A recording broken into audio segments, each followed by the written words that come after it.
kadang-kadang you ada masalah untuk masukkan token. Misalnya yang ambil token yang satu, you masuk sini, dia keluar balik.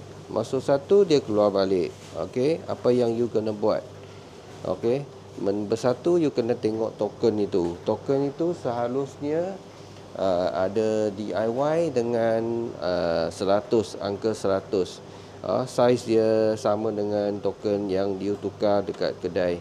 Jadi kalau misalnya you gunakan token lain daripada kedai DIY, you masukkan dia, ini mesin ni tak akan dapat diterima. Inilah sebab yang pertama. Okey, pastikan token yang betul. Nombor 2, you kena kadang-kadang dia masuk keluar sebab ada token yang sangkut dekat dalam. You kena tekan butang ni, butang tengah ni, tekan berapa kali. Misalnya sini tekan berapa kali, dia boleh ditekan. Nampak, dia boleh ditekan. Lepas tekan, token yang jam tu biasanya akan keluar dari sinilah.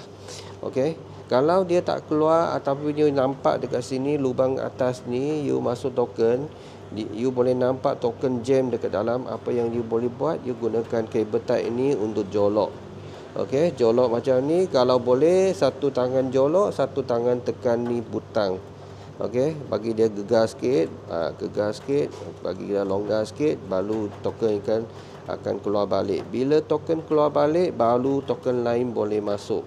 Okey, kena pastikan yang jam tu keluarkan, tak ada token dekat dalam, baru boleh masuk yang lain. Itu cara dia lah. You boleh jolok atas, boleh jolok bawah untuk keluarkan token.